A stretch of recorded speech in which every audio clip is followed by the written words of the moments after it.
hot off the press, Nicki Minaj addresses the United Nations on the Christian persecution of Nigeria. Savile Rose Oswald Boateng has effectively gone into liquidation. We get into that. And New York, one of my favorite cities in the world, is now celebrating their new mayor, Zoran Kwame Mudini. We're going to be catching up. It's been a week. Welcome to the Toy Talks podcast. Toya Talks. Council estate to corporate space. First gen Nigerian setting the pace. From Goldman Sachs to PwC. Building legacies for all to see. Dyslexia couldn't stop this flow. Law degree, just watch me grow. Masters of the game we show. Every sister how to own their throne. TOIA, let me show you how to navigate and elevate, that's what we do. Black Queen, energy growing. So before we get into all of that, I want to bring a conversation to the podcast, as I always do. It's quite a personal one because it kind of relates to my current thinking, and I really want to get people's opinion, albeit in the comments section of wherever you listen to this podcast, or send me a DM. Let's kind of keep the conversation going. So I remember recently I said to you all that I went to Black Tech Fest and I wasn't expecting to be inspired at all. And I walked out not only inspired but touched. And I made the decision that I think I'm ready for leadership. And also understanding that leadership doesn't mean people management. There's different types of leadership, but in some cases, there is a level of people management, or maybe it's just senior leadership management as part of your leadership role, right?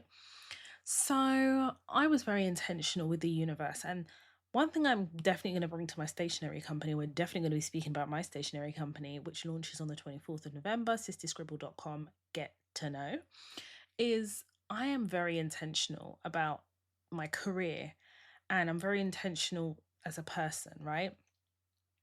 So I took it to the universe and I was like, this is what I want to do.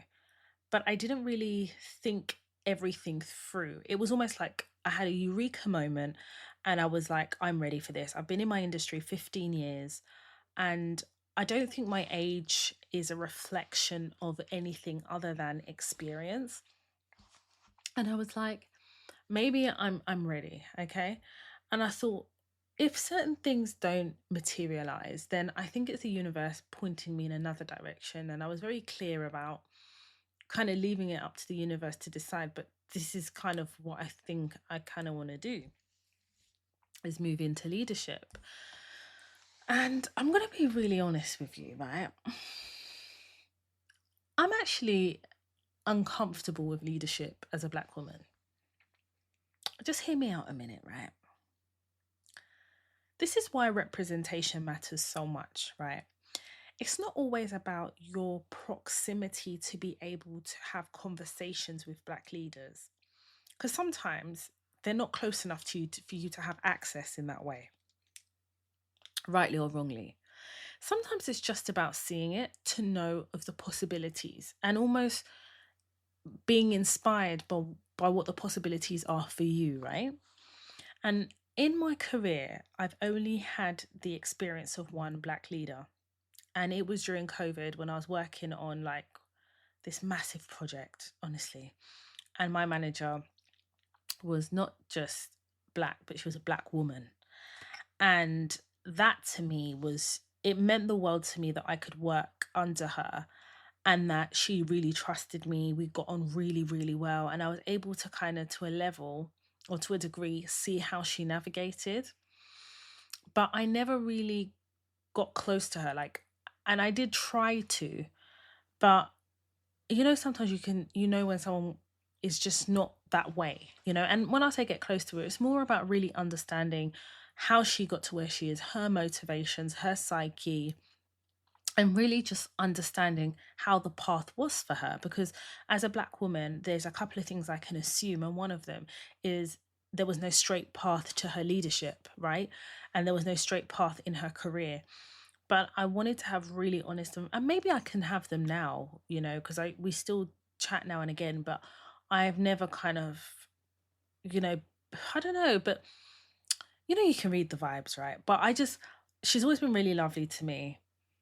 But she's a classic Libran just like me. So I understand, like, I get it, right? She's very boundaried in a way that she's like a fortress in a way. Anyway, I say all of this to say, I think that because I haven't experienced long periods of my career seeing Black women in leadership around me being able to kind of have that experience and observe it and really understand kind of how they're navigating, I think it's placed me in a situation where leadership makes me feel uncomfortable, because I feel like, to an extent, is it like it feels like a setup. I know this sounds crazy, but I figured that if there was ever a place for me to have this conversation, it's on the podcast, right? And don't get me wrong, not everybody's aspiration is leadership, but I feel like it should be presented as a natural progression for us if we wanted to. We should still be presented with the options of where our careers could go, irrespective of what your career path is, what sector you work in, whether you're corporate or not. Like, just understanding what leadership looks like as a Black person, especially a Black woman, I think is really important. I think it's it's a career essential. And I've not had that. And I'm like, because I don't understand why I'm very hesitant, until I had to stop and ask myself a couple of questions. And I realized that it's more than walking in the wilderness, it's the complete unknown. And the reality is, I'm going to be walking unknown into leadership amongst people who do not look like me at all. And I'm not looking for allyship. I'm looking for examples of what the possibilities could be.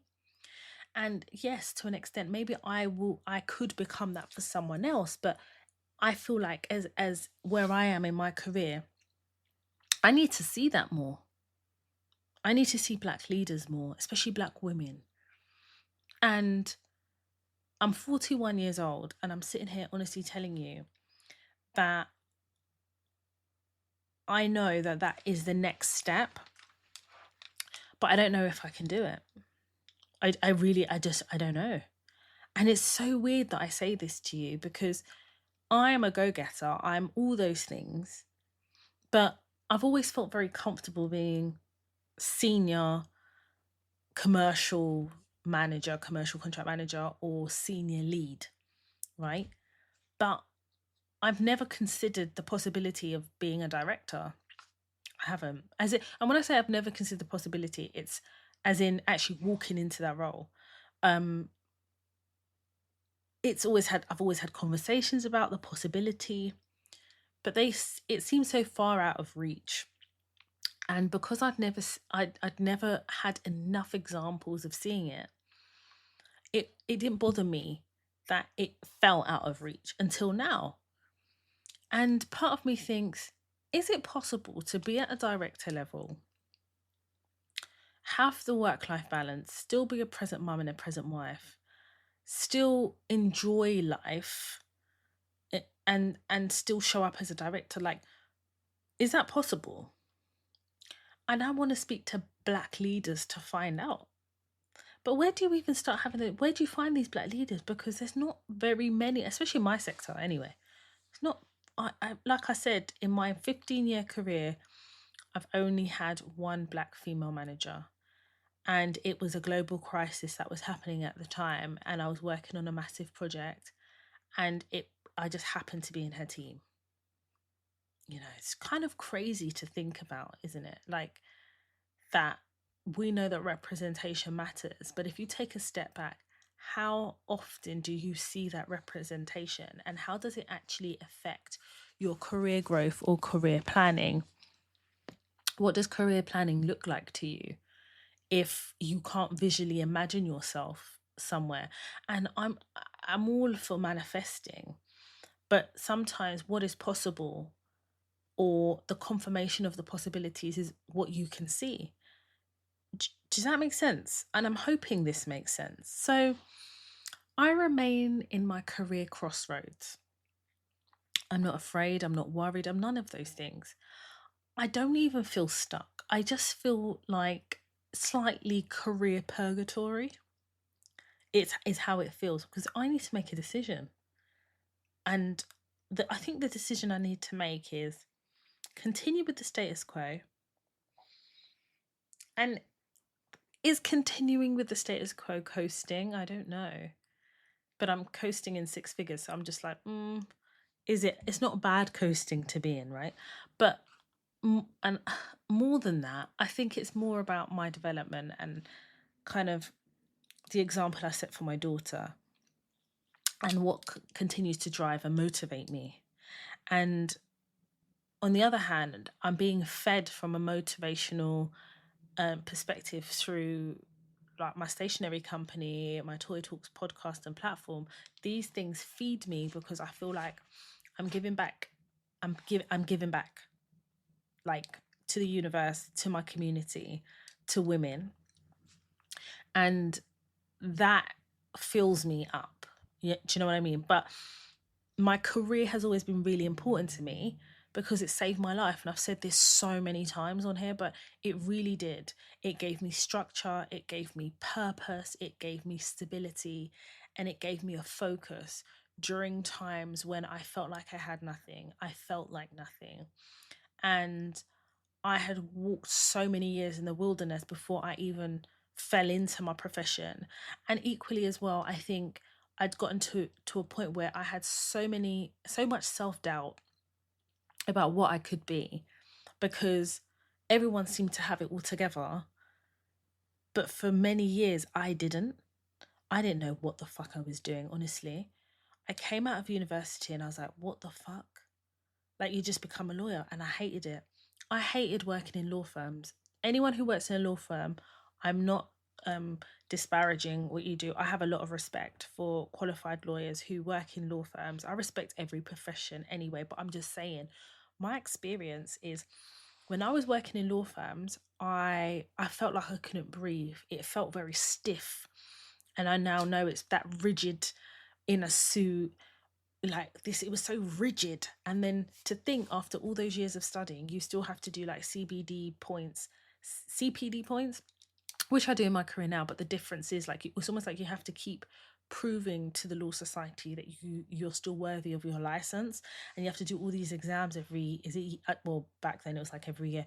I wasn't prepared to do that, not after law school almost took me out. My masters almost, my masters took me to the edge.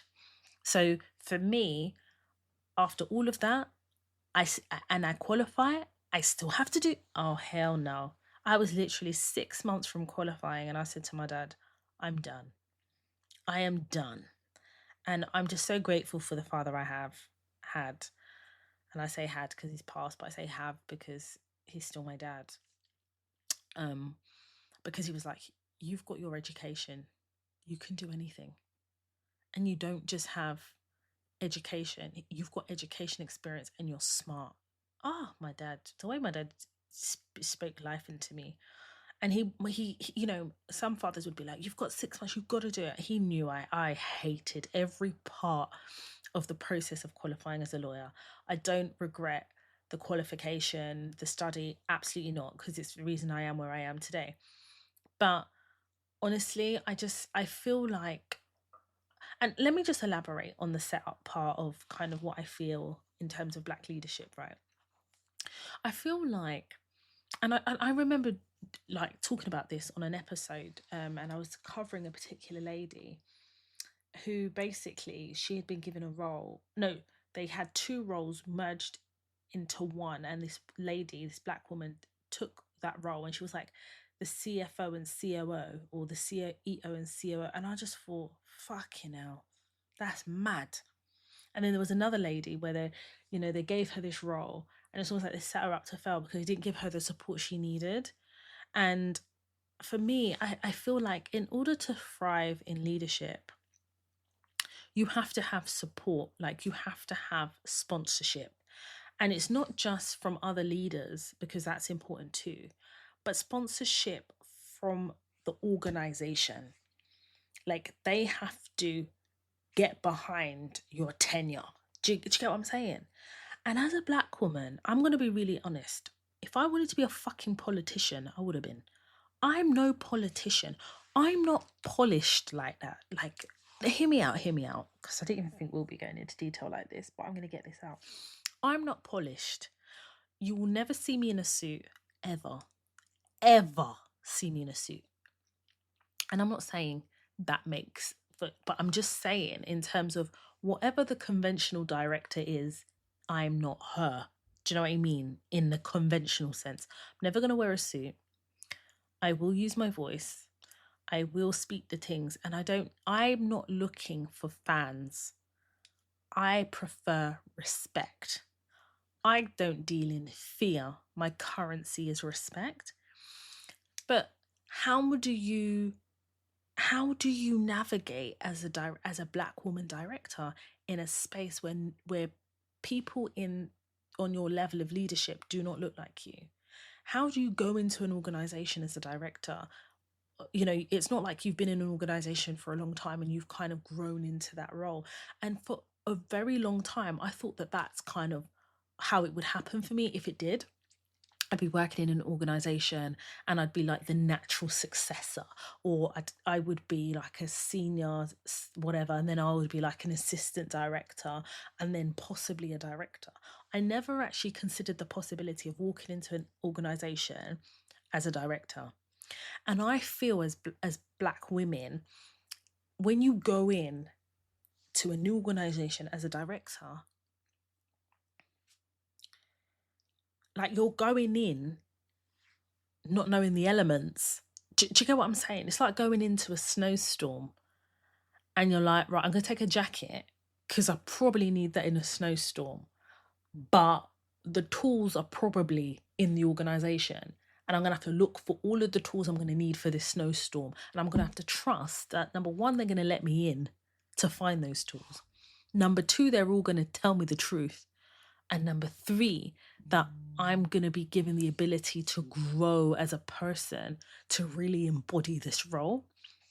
And I find that, and this is just on observation, I find that organizations are not always fair to black women in so many different ways. But in senior leadership, from what I have witnessed, we are fighting so many fights even before we've actually had an opportunity to deliver our role. Do you get what I mean? So, yeah, I say all this to say I've been having a lot of conversations. And what seems to be coming my way is director conversations. So it's not, come into senior leadership and kind of work your way up to assistant director. It's actually, I'm having director conversations, and in different fields. So not in my current field, which is, when I say not in my current field, not in my current industry. And I've got to be honest, I'm just feeling a little bit uncomfortable for all the reasons I've shared here. I think it's important I say this here because growth looks different to different people. Growth doesn't always include senior leadership, first of all, for some. And it doesn't always include director or assistant director for others. I get that. I'm speaking, even though I'm speaking from a position of, senior leadership director, yeah, this whole growth and representation is agnostic of that. Do you understand? Like, I'm talking about growth, whereby as black women, we've all, like, I've always been raised to just be grateful to have a job. You get your bills paid, you know, you're able to like look after your family, you know, you work hard and you just keep your head down. That's how I was raised. And clearly, I've not adhered to any of those typical rules. I feel like I am a cycle breaker. Like, if my dad was alive, and I could imagine what he would have said when I decided to go contracting, he would have thought I was bonkers, but he would have supported me. Because as far as he's concerned, you've got the foundation, so you could do it, you know. But I think he would have been weary and worried about my ability then to find the next opportunity. So I definitely think I've come leaps and bounds in terms of the risks I've taken in my career that have basically all paid off. Um, but now it's this crossroads between, do I leave what is familiar and what is comfortable and what is the status quo, or do I really go for it? And the worst that can happen is it doesn't work out, but I can't afford for it not to, because my current situation is very a-okay. But then I have to ask myself a question. Why is it that I'm always looking for like the next thing? Is it a lack of contentment? Is it fear? What is that? And I know that part of it is because stagnation to me is one of the worst things that can happen in a career, because to get restarted is tough. It's tough. For me, stagnation means a lack of growth, and a lack of growth means that you're not building on what you have worked so hard for. Stagnation to me is adjacent to kind of waiting in the line for redundancy. I've got to be honest. And I definitely recognize at 41, I'm in my prime in terms of my career. And yet I say prime, but I know, and I've heard of directors becoming directors at 35, So am I kind of late to the game of directorship? I don't know. But what I do know is I went to Black Tech Fest and I was moved into a thought process that I never thought I would be in.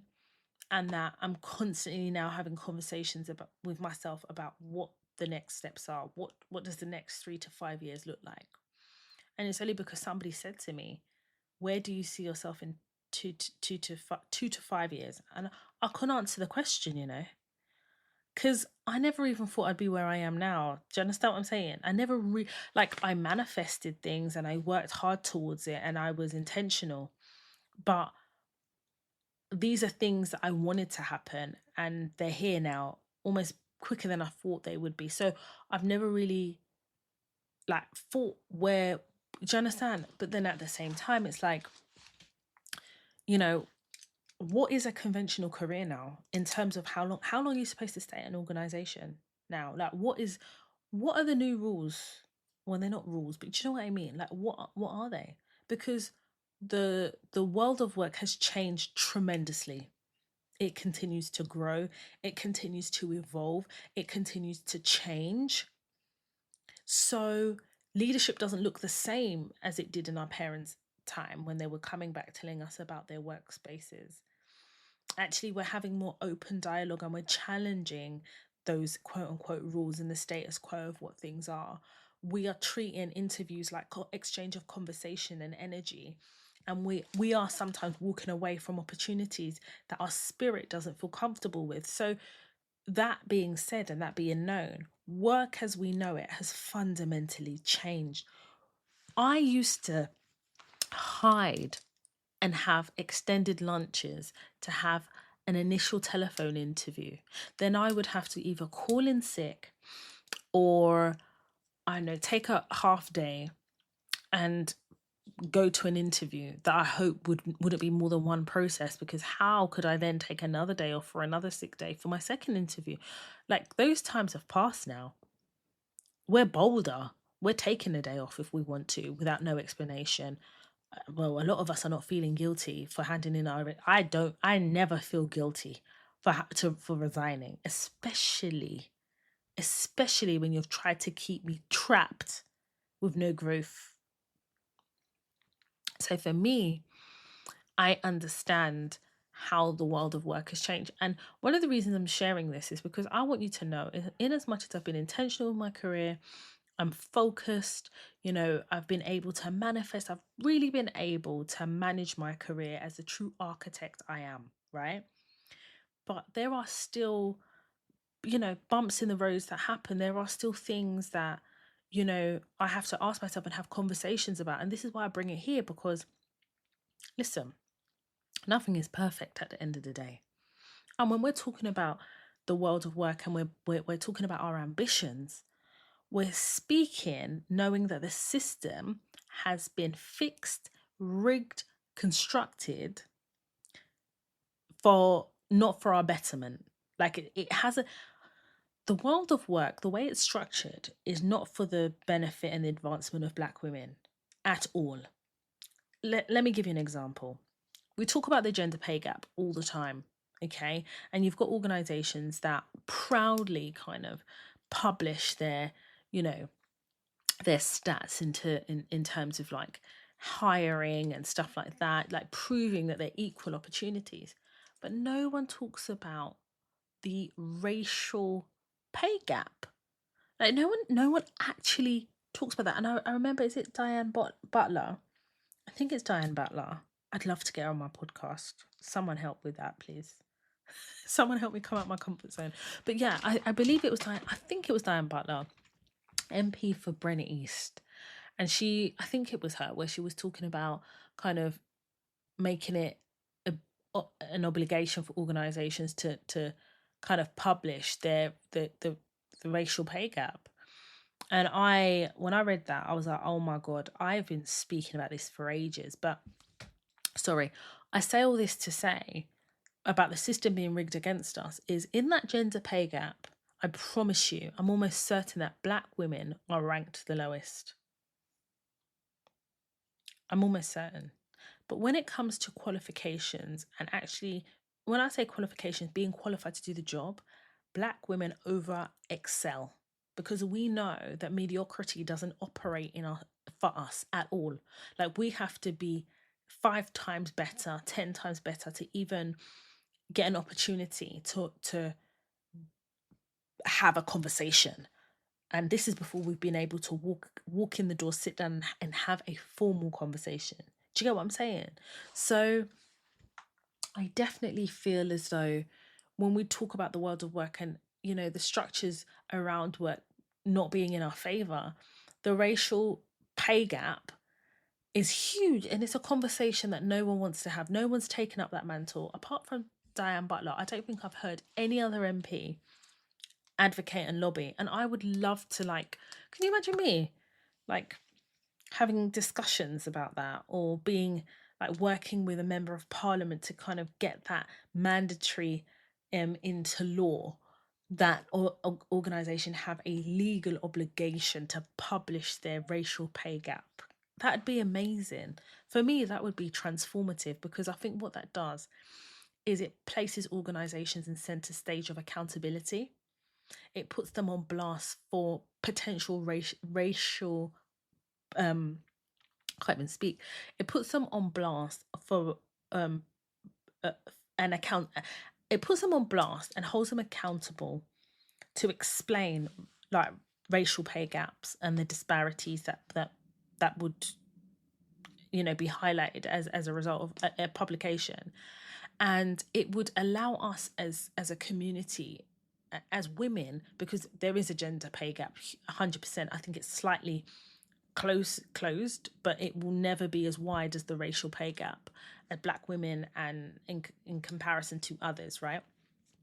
But can you imagine the type of conversations that we could have at an interview level if there was a legal obligation to publish the racial pay gaps? Like, can you imagine? It would empower you to have even more open dialogue about money. It would place us in a situation where we wouldn't feel like we have to keep it a secret. You wouldn't. Why would you? If you know they had to publish. It would cause a conversation that would make organizations uncomfortable to ever be spotlighted as possibly being economically pay racists. It would. It would. And this is why I say sometimes you have to be like, not like, this is why I always say sometimes I feel like the way society has built kind of shame around money and having the conversation is all part of this work structure to keep us keep conversations secret, or non-existent, so that organizations can continue to use, abuse, and force us to accept crumbs. That's what I think. And this is why when I have conversations and you say to me, this is how much they're paying, I'm like, I am bold. I am very bold. Yeah, this doesn't fit in within my pay scale. Can you tell us your pay scale? Because there is flex with the pay. But you didn't say that in the advert, did you? When you come to me with this job, you didn't say there was flex in the pay. You just gave me a pay band between. There's always flex. Let me tell you something. When you go into an interview, they give you a pay scale, but they fall in love with you. That scale is out the fucking window because they attach that job to you. If you've done really well in your interview, you become a safe pair of hands. They will pay you what you ask for. I'm telling you, because it's happened to me so many times. I never, ever, as a rule, I never accept the salary advertised. It's a rule. It's a rule. Because I've worked in and amongst these organizations as they're setting, and HR are setting these pay bracket things. And sometimes, yes, they'll say, oh, they're benchmarked. But some of it is actually based on what they think they can get away with. Because you've been conditioned in your mind to advertise, to apply for a role. And you almost become desperate because you want this role that you will just accept without negotiating. If you are still accepting roles and not negotiating the pay, then you don't actually value yourself. Because if you valued yourself enough, you would negotiate. And sometimes it's not always negotiating pay. Sometimes you can negotiate more annual leave, your bonus structure, your how often you're in the office, all those things. But pay is important in an economy in an economy that is mad, but in a society that is very expensive. You can't just accept their opening offer. You can't. You can't, because everything is expensive. They're asking you to come into the office and then they're advertising a role for 50k and they want you in the office 5 days a week, 3 days a week, and you're accepting 50k. You need to work out how much you spend on travel in a year. Make that a starting point for what you personally want. Yeah. And then do your market research. Then compare that to what you want and then add at least 20%. That's how I move, Listen, you can't see where I've worked and the place I've worked and come to me with a dumb offer. I've watched white men be audacious in a negotiation conversation about salary. I have watched somebody who is not even from my industry, not qualified, just happened to apply because he's done a similar role. The organization expecting me, Toya, to train them while they're earning big bucks. And they know they are not qualified to do the job, but they'll still negotiate their pay. Do you know how bold you have to be incompetent, lack experience, and still negotiate your pay when they give you an offer? That is how audacious white men are. And I admire it. I do. I admire it because they have provided me with the blueprint of Audacity. Oh, maybe I'll call this episode The Blueprint of Audacity, because I'm telling you, white men have given me the blueprint to Audacity. And I will use Audacity as and when I need to, choose to, and is required.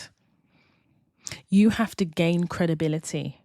And I'm telling you, the reason as Black women, or just as women, right? Race aside for a moment, the reason as women we need to have the credibility is because gender politics, irrespective of your race, will always be at the forefront of how we exist and show up in the workplace. Gender politics. And if you don't understand gender politics and how it actually works, that means you actually haven't started your career. I'm sorry, but it's true. Gender politics is a weapon, and gender politics can be dangerous.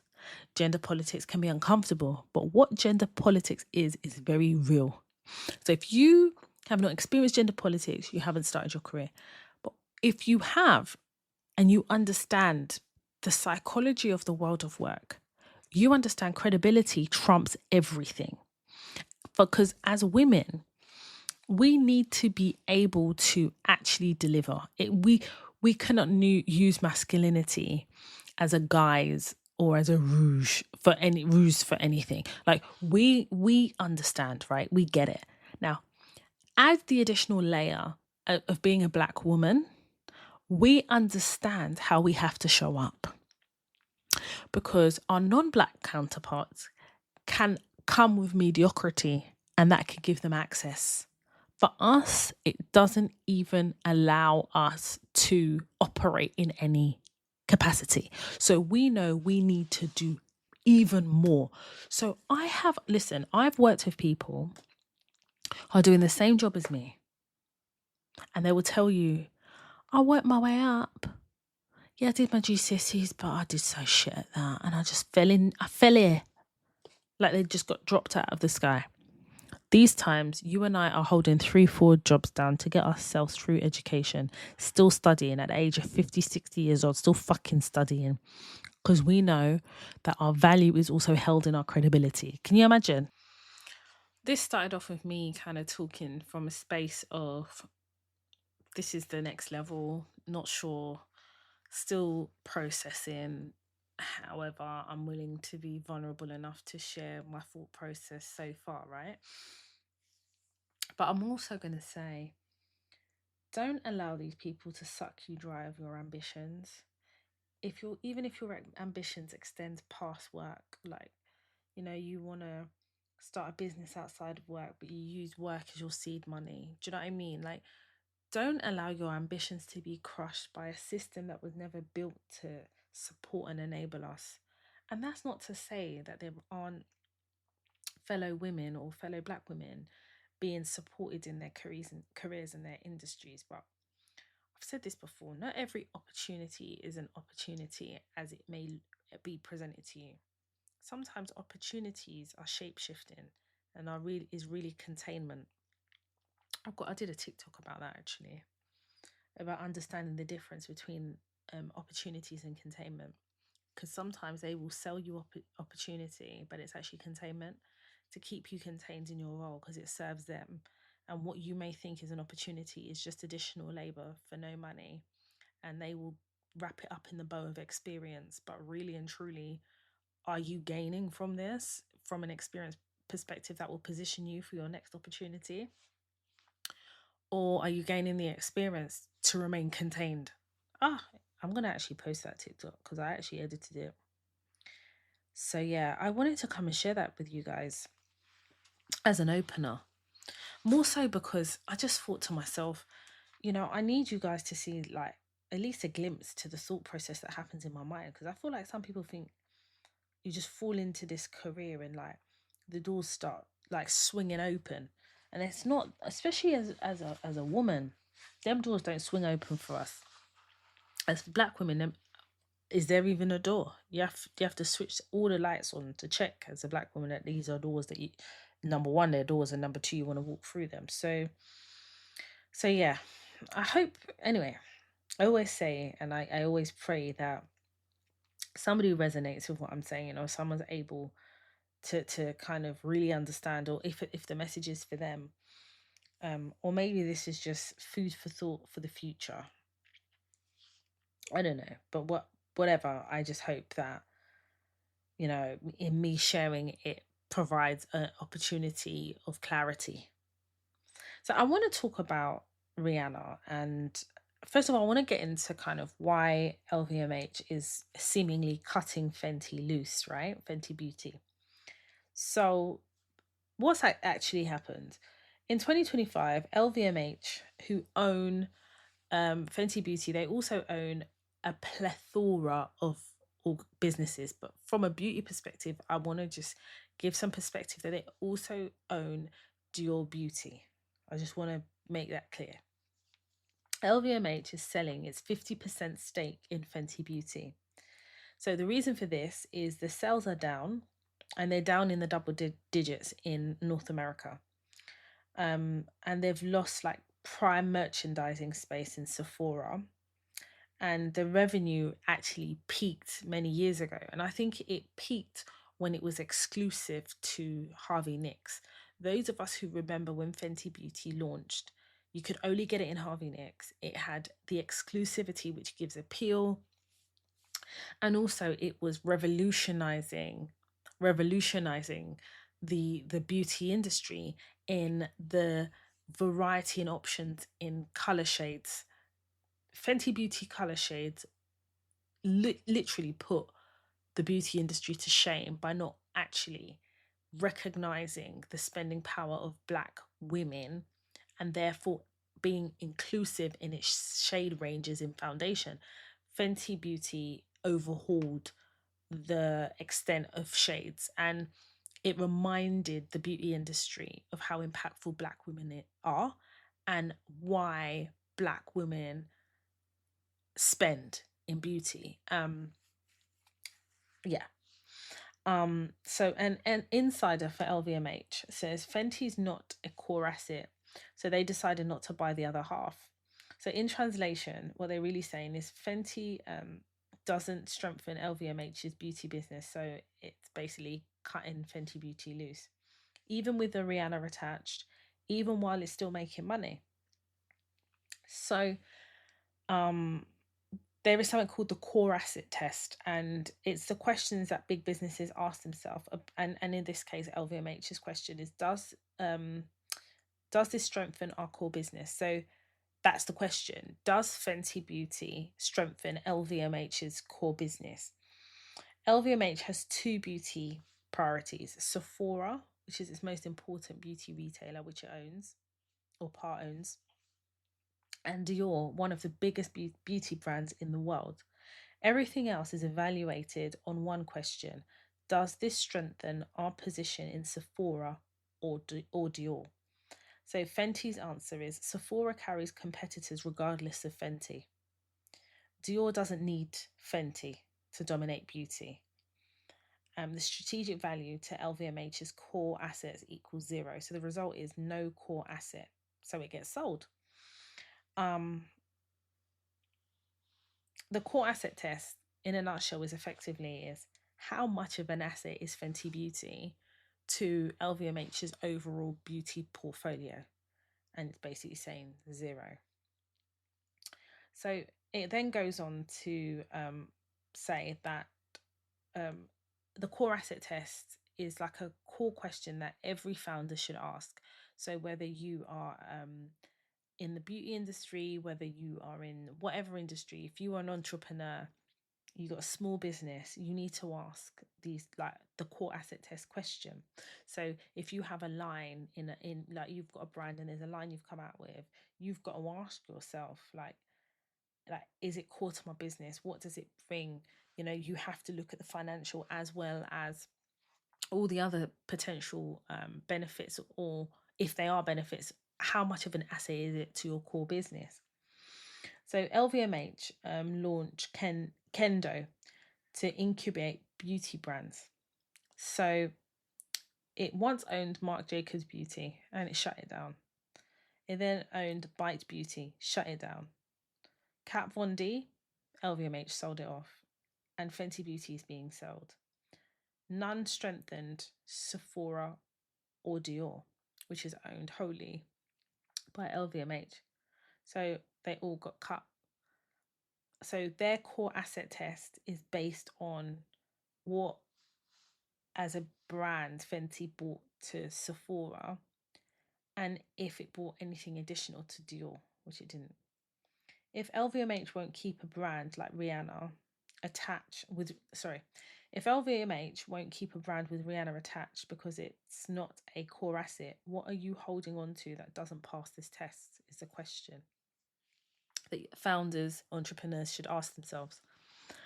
So it it then goes on. There's an article on Made You Think 101. I don't know where they got this from, but it says why celebrity brands fail the test, the core asset test, the shelf life problem. Celebrity brands are built on borrowed equity, not core business strength.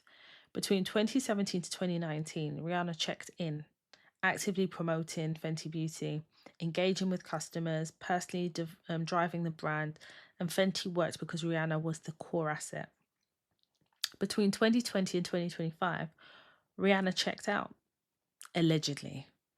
So what this article says, which pisses me off, is that part of her checking out is that she had 2 children. Unfortunately, as women, we understand how society pictures us when we become mothers, if we choose to become mothers, the negative connotations. Hence why when I was pregnant, I never shared it with anyone, any organization, any recruit, no one. And I held down 2 jobs. Yeah, at the time I was pregnant, I held down 2 jobs right up until I think it's like a few weeks before my due date. They said that Rihanna checked out because she returned to music. So obviously she did the Super Bowl performance, but that wasn't a return to music. But they're basically saying she didn't prioritize Fenty Beauty and make it her whole identity. And then Savage Fenty. No, it's not called Savage Fenty. It's called Savage, which is the lingerie line. And Fenty is also focusing on massive discounts. So Savage is definitely focusing on massive discounts as part of its brand appeal. And Fenty, one project among many. So within Fenty, it houses so many other projects. So basically, Fenty Beauty is not core to the Fenty brand. So Fenty declined because it never became a core asset independent of Rihanna's attention and lost the attention that she once gave it. When the celebrity moves on, and they always do, what's left? So why Fenty couldn't evolve into a core asset? In 2017, it's positioning. Rihanna made makeup 40 shades inclusivity. This worked for launch. It couldn't sustain long term. In 2025, the reality is every brand now has expanded shade ranges, which is true. Inclusivity became table stakes, and Rihanna's attention moved elsewhere. What's Fenty's positioning now? Rihanna's makeup brand, but Rihanna's not really here anymore. That's not a core asset. That's a declining product with no reason to exist beyond the origin story. Core assets have positioning independent of their launch hook. So, I've, I do have to say, irrespective of LVMH kind of selling its 50% stake, Rihanna has still become the first Black woman to build $2 billion empires. So we have to give her flowers. So yeah, Rihanna has recently just secured a chapter in history, becoming the first Black woman to build $2 billion brands. Fenty Beauty and Savage Fenty now sit at $3 billion combined, which is a true definition of vision, ownership, and power. And that was written by Caramel Magazine USA. And I think what is really sad is the headlines always focus on LVMH selling its share, which I think as an entrepreneur, as a founder, as anyone in business, I think it's important that we pay attention and understand the lessons that are being taught out loud. But we still have to give Rihanna, as a Black woman in the beauty industry, whether she's hired a team or not, her brand is worth $3 billion, honey. And that's with all the discounts in the world, whether she's the face or not. That's it. And I think she started off strong as being the face. And I kind of beg to differ. I think the sales have probably declined, but Rihanna still very much remains the face of Fenty Beauty and Savage Fenty. Like she embodies her brand. But yeah, she has other focuses, and I don't see why.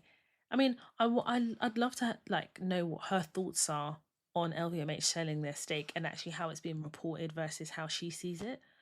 But Rihanna isn't that babe. Like anyway, why would you be that babe at $3 billion estimated value of your brand? Honey, you're laughing all the way to the bank.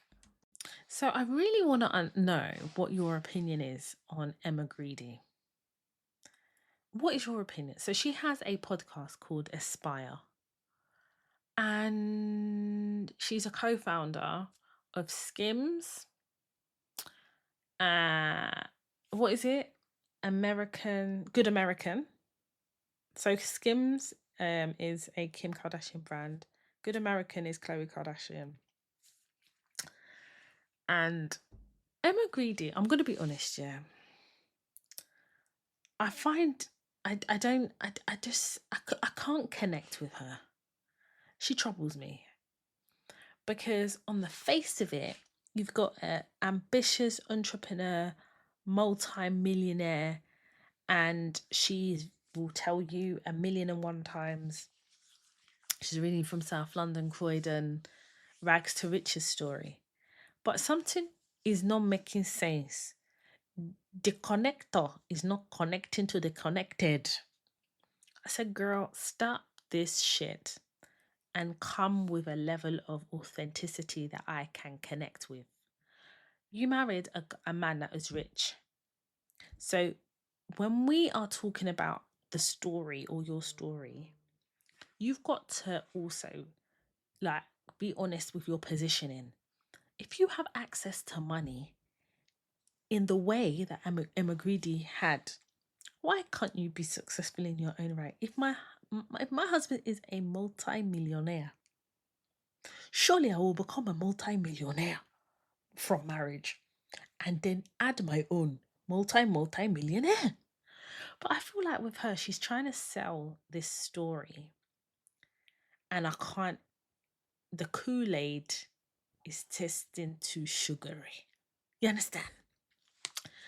And I don't think she's being as authentic. Like I'm talking as somebody who is an entrepreneur myself, right? Got side hustles. Everyone who has a side hustle is an entrepreneur. Stop allowing them to demean your title by calling it a side hustle. Like you just roll out of your bed in the morning on one side of your bed and then you've got your laptop open and you're just typing. If you have a side hustle, you are an entrepreneur. It's really that simple, right? Emma Greedy acts as though she grew to this. Honey, you fell and landed on a millionaire.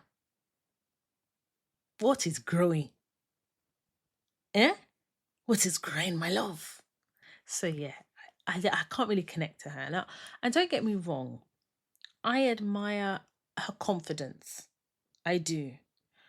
But I don't think she's admitting I don't feel like she admits her privilege in a way that people get a balanced view of her. So I find her podcast chronically boring.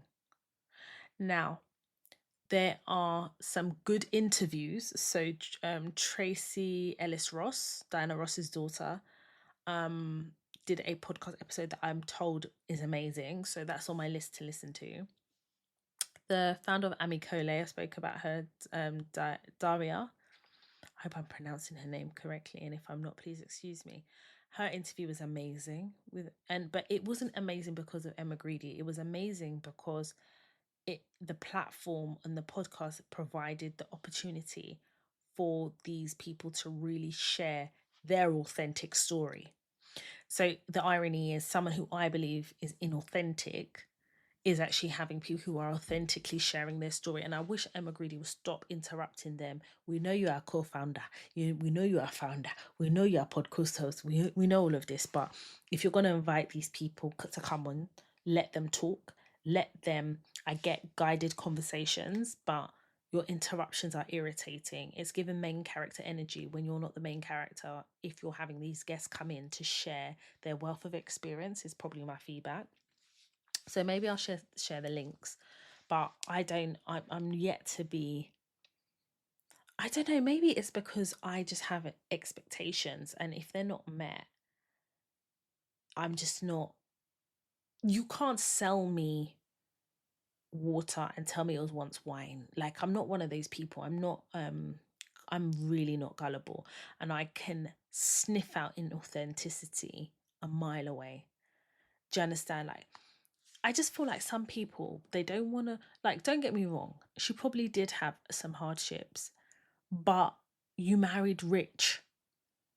Ah, I keep telling everybody, marriage is a business transaction as well. As for some people, it's just that. But unless you understand and accept marriage as a business transaction, marrying a millionaire is a long term investment. Hello? She married a millionaire.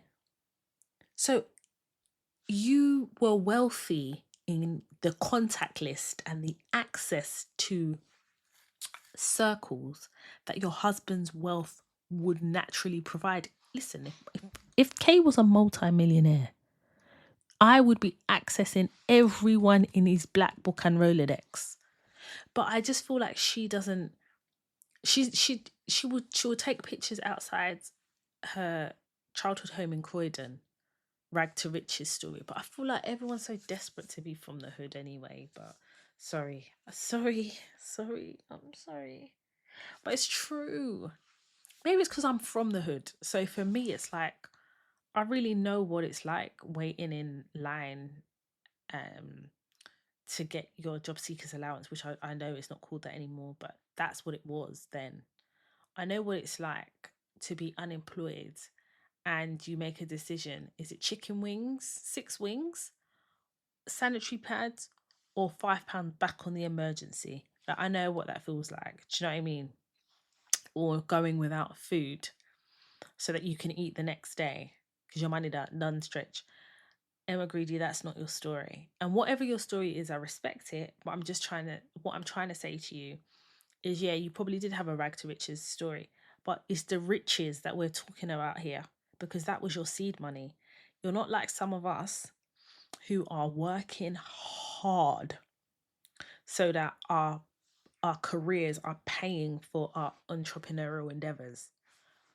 You probably got your seed from your husband. My assumption, I apologize, but I fail to see how, and it's not just about money, but rich contacts is riches as well. Do you understand? You had access to environments that some people don't. I don't. I'm going on good old Google to find my manufacturers. I don't have any help. And I'm using my own money to fund my endeavors.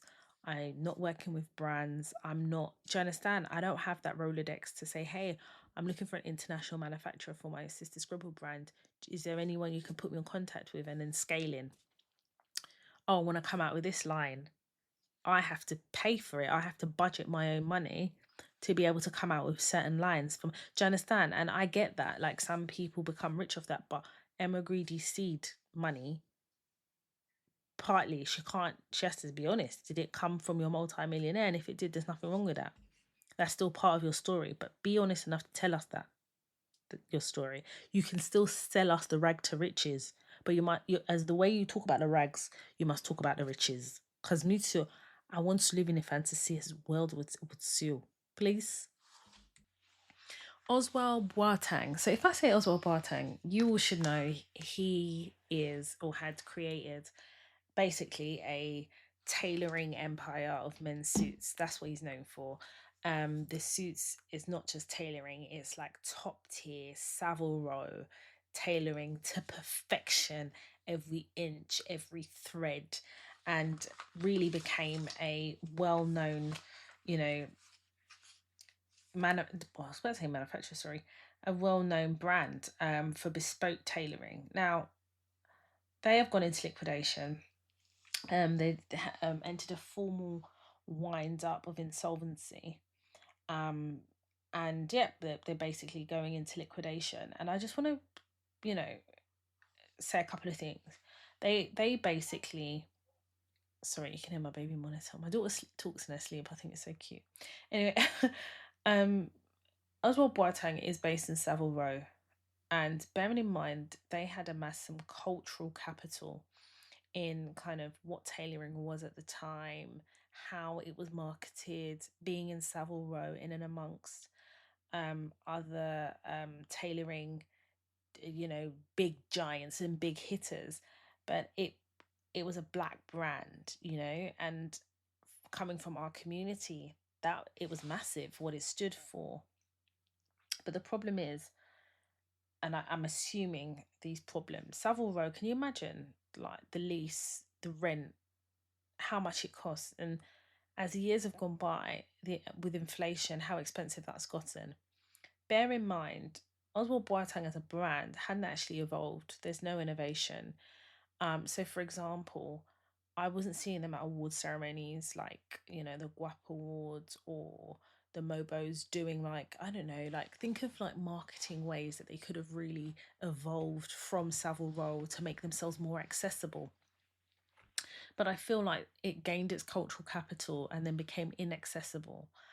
So we're not really seeing how they evolved and how innovation has really stepped up the brand. So going into liquidation doesn't surprise me whatsoever. You know, how did they evolve past Savile Row? Why did they had to make that their bread and butter, knowing that their overheads were so expensive? So I feel like they're, especially black brands, they do this where you gain this cultural capital, you're doing really well, you're growing, expanding, you know, you are luxury and standing with the big hitters, but then you become inaccessible from the community in which you gained your cultural capital from, because you think now that you don't need the culture anymore. I don't know what that is, but it's now sad. It's become a really sad story that they've gone into liquidation, and yeah, we're losing yet another brand as a community and as a culture. Yeah, it's a bit of a shock to me. And bearing in mind that there's small volumes, let's be real, of bespoke tailoring, and then you've got the rent, the staff, all the overhead in order for such a brand to function. Yeah, one could say it's quite inevitable. I don't know.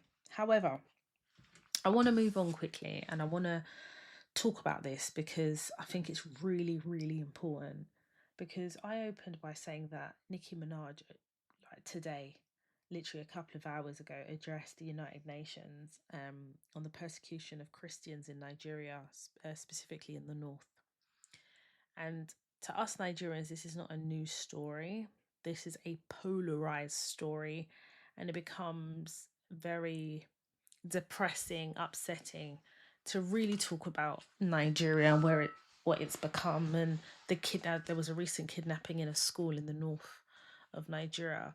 You know, that didn't make it into the headlines, but Nigeria is going through a lot as a country. The politicians continue to operate, not all of them, but the ones that could make a difference and to change Nigeria, operating in a level of corruption that is shocking. But I want to really make it clear that Trump threatening to invade Nigeria under the guise of the persecution of Christians, as far as I'm concerned, he doesn't care about Nigeria. And what is positioned as something well intentioned is not, I don't believe, is the truth. I think Trump is on bullshit. I think that this is this threat is on behalf of France. I'm going to find the episode where I spoke about His Excellency Captain Traore of Burkina Faso. And I spoke about ECOWAS.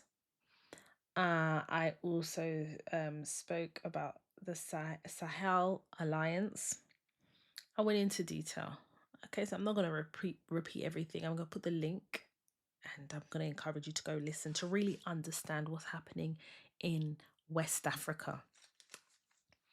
Now, just to create a bit of a refresher, is the Sahel Alliance is Niger, Mali, and Burkina Faso, where they have reclaimed sovereignty over their natural resources. And those natural resources include gold.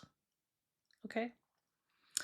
And bear in mind as well that as part of reclaiming sovereignty, a lot of these countries in West Africa have removed the CFA franc. And you have to understand that the CFA franc is backed by the French, backed by the euro. And the reason I'm saying it like this is I need you to catch it and tell me you've caught it. Yeah? I want you to really understand that when the CFA franc was fully flourishing in West Africa, a lot of these countries I am mentioning had to pay half of their foreign exchange into the reserve. In the foreign exchange, sorry, half of these countries had to pay for from their foreign exchange reserve into the French.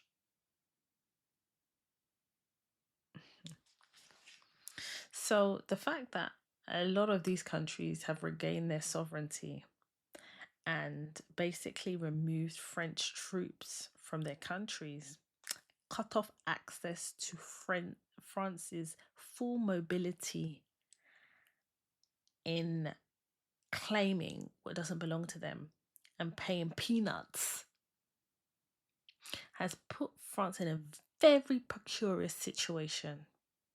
Because if they're cut off from West Africa and some of these key countries I've mentioned, they can't cope.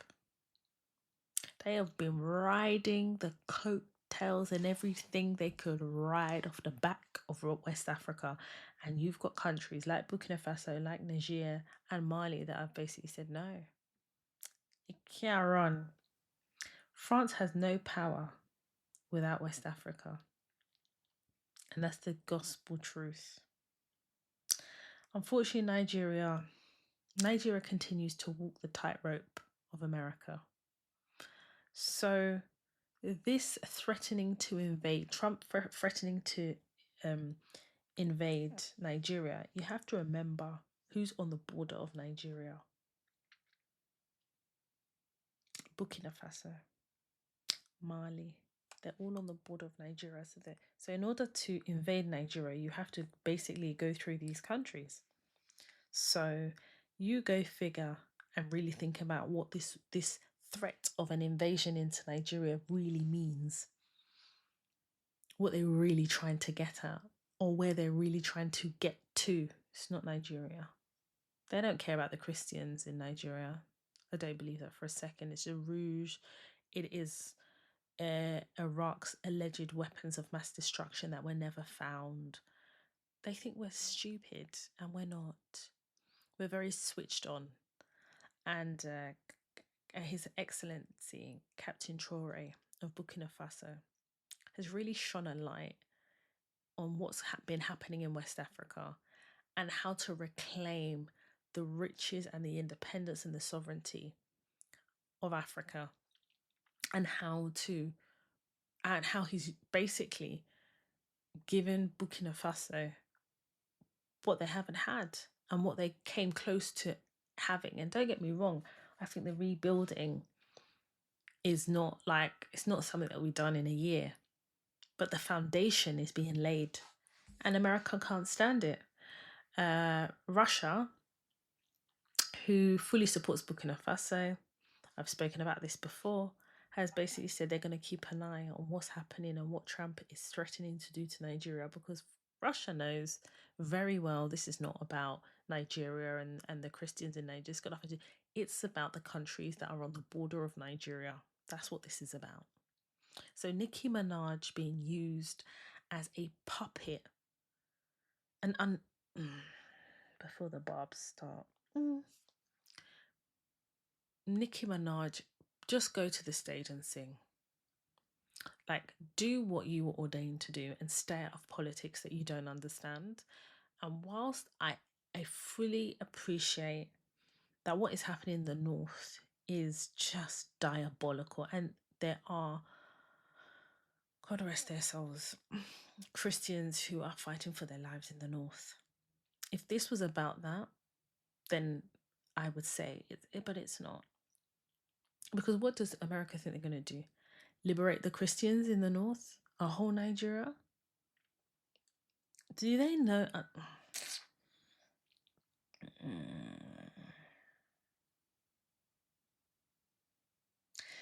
Yeah, I'm just like, I think it's because if you fully understand the history of some of these countries and where they was and where some of them are now, the formation of the Sahel Alliance and what it's supposed to do, if you really understand kind of um Gaddafi and what Gaddafi was trying to do for Africa, to ever believe that Trump is really trying to advocate for the Christians in the north is not the truth.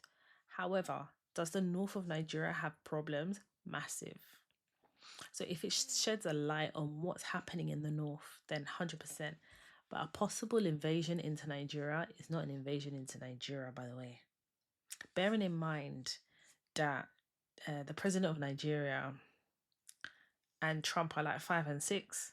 To be honest, I liken Trump's threat to the disrespect that he showed to the president of Ukraine. There's no difference. But Nigeria continues to receive humiliation because Nigeria doesn't know how rich it is in resources and how in need Nigeria is. It continues to be the puppet of the West, and it's embarrassing. It's embarrassing. Nigeria has a lot of problems. There's a lot of bloodshed that is happening in Nigeria, and I just want to shed light on that. And if the conversation sheds light on what's happening in the north, 100%. But an invasion in Nigeria, if it happens, I'm just gonna say very clearly that it isn't that, and Russia knows it's not that. Hence why they've said they're paying close attention, because Russia is a very close ally of Burkina Faso. And y'all know Trump don't play. Y'all know Putin does not play about Burkina Faso. And also, obviously, they're benefiting from the natural resources from Burkina Faso, but they are providing also the cover from the West that Burkina Faso is going to need. Troops on the ground to support Burkina Faso's liberation from oppression, because that's effectively what it is. And a lot of the other countries, it's just a shame that Nigeria can't wake up and do the same and claim sovereignty over our natural resources rather than be pimped out to the West for a penny and not a pound. Let's turn our attention to New York. New York has a new mayor. He is the first Muslim man, first South Asian, African born, democratic socialist, and the youngest mayor in 100 years. He is the 111th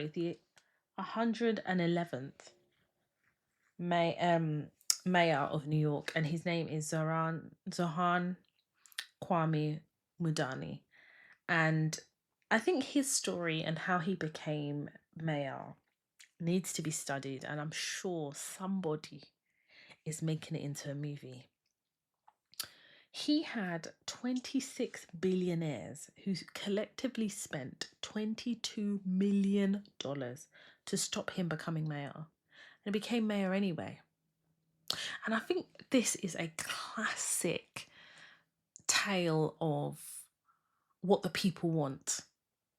It's a classic reminder of what voting with your feet and the significance of the vote could do to change the trajectory and the direction of a city.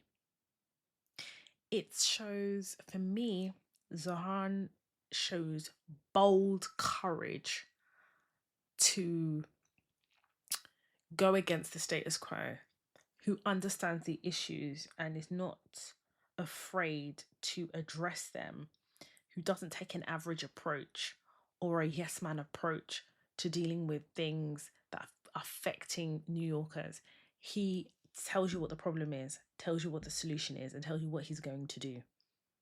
And his campaign was fluid, it was honest, it was without fluff, and his background and his upbringing lends itself to the everyday New Yorker. He's not a billionaire trying to advance his political aspirations by running. This is somebody who, for example, how expensive it is to live in New York. It's something that he addressed in his manifesto, and he spoke about the things, but it was more about his authenticity, his ability to just stand very clearly in and humanized a lot of the problems that New Yorkers are facing. He is the public's favorite.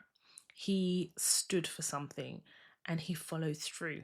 He, when they have like question time where they can, the contenders or candidates can throw questions. He was like, listen, you call me what you are, what you want, but I've never faced child abuse claims. He that's how raw he got. It's that level of honesty that strips back the nakedness of politics and humanizes politics to reflect the society in which you are hoping to represent. It galvanized support, and it encouraged and forced people to really look at politics in a new modern way, where you have a democratic socialist who is standing true in what he truly believes in, and that led his manifesto, and that led his campaign, and ultimately his win. Donald Trump is like a petulant child who hates every part of this win, which tells me it's a win that needed to happen. And I'm really excited to see what Zohan does and how he fares, and how public opinion is influenced by what he delivers. Because ultimately, you're only as good, as far as I'm concerned, you're only as good as what you can deliver, especially as a mayor. But I think this is the start of a very promising political career. If Zohan manages this very well and delivers, and is able to stay true to his manifesto promises as the new mayor of New York, I think his political career could take him to the White House. That's my prediction. Now let's turn our attention to domestic shores. Sadiq Khan is our mayor here of London, and I think he's an awful mayor. So this is where I agree with Trump. You can't compare Zohan to Sadiq Khan. It's just, but what it does is it just highlights how out of touch Sadiq Khan is with the real issues facing Londoners. He lacks the ability to really be the people's mayor because we don't want him anymore. We don't want him any. What have you done for us lately? First Snatchers crime rates are rising. What have you done for us lately? The cost of transport is rising. It is winter time. We know what's gonna happen. Train strikes, stuck, lack of adequate infrastructure. But April will come and you'll rise again. Rise the train. This man pisses me off. Anyway, let me talk about what he's been up to. So the congestion charge in London will now charge electric vehicles £13.50 a day.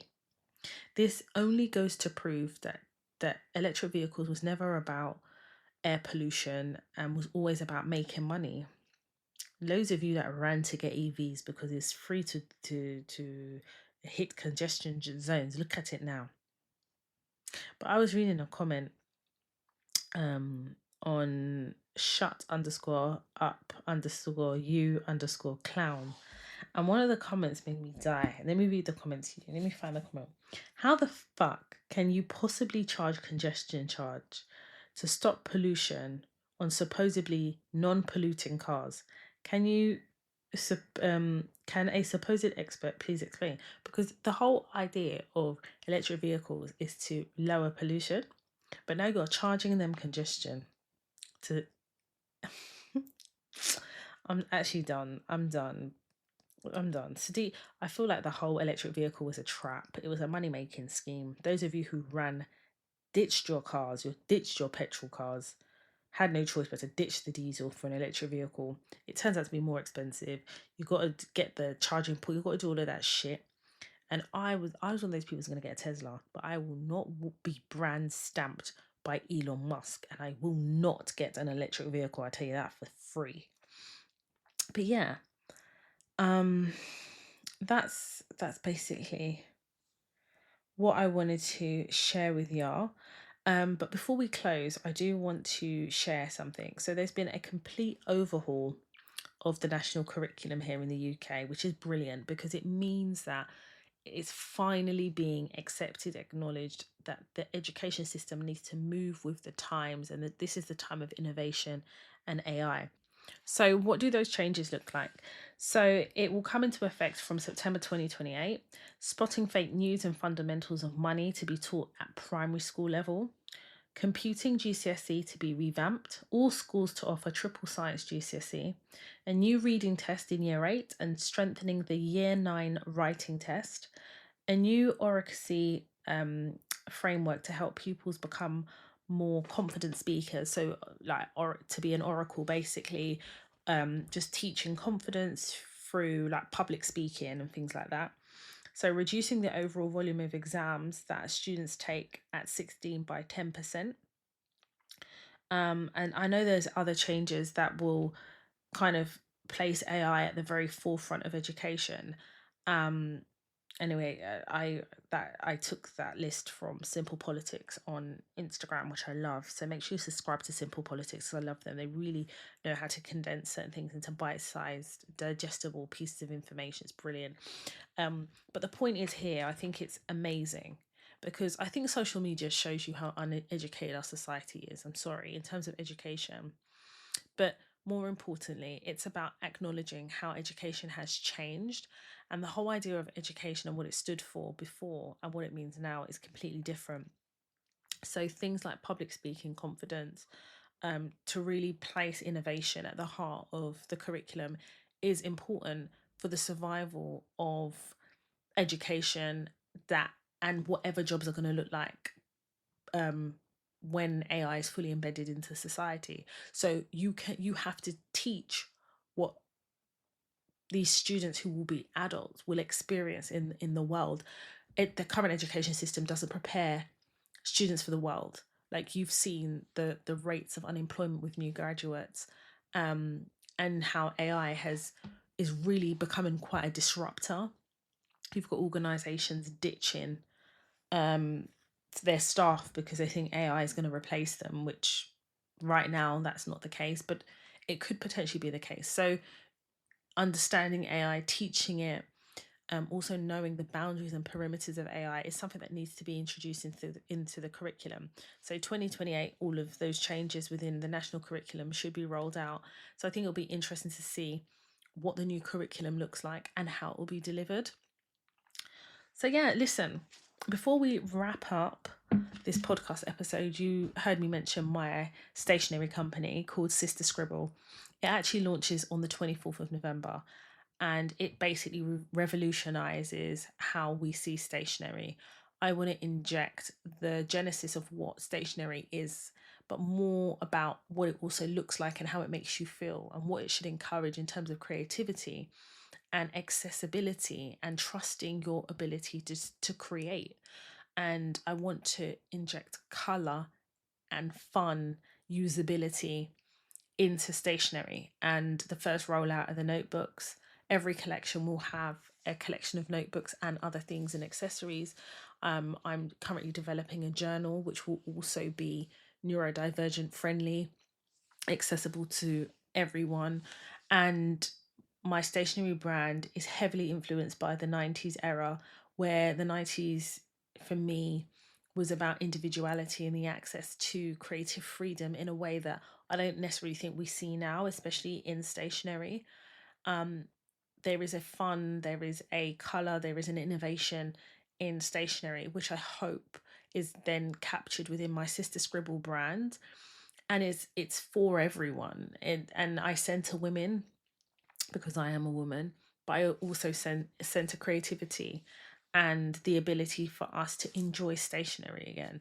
So a lot of the images are bold, big 90s influenced silhouettes. There's going to be journals, more notebooks. We're talking about stickers, greeting cards, to-do lists, different sizes, and I'm working on so many things. So I'm really, really excited to be rolling out my new brand, Sister Scribble. If you haven't already, go onto the website, which is not up, by the way, but you're able to subscribe to the website, and it's sisterscribble.com. And that's where you'll be notified of the launch, product releases, new launches and drops. Everything is limited edition. It's a premium stationery brand.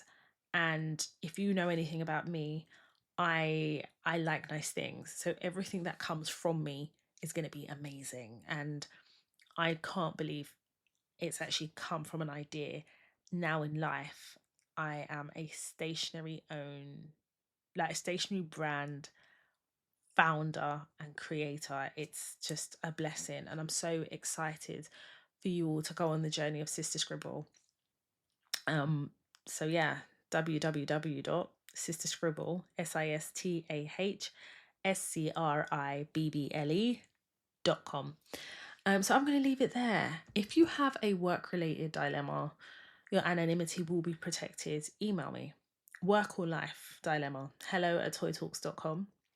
My website is up and running. I'm receiving all my emails again. I've changed platforms. It was quite a seamless process. I really am grateful for my developer who helped kind of change platforms for me, so I can have all my brands on one hosting platform, which is amazing.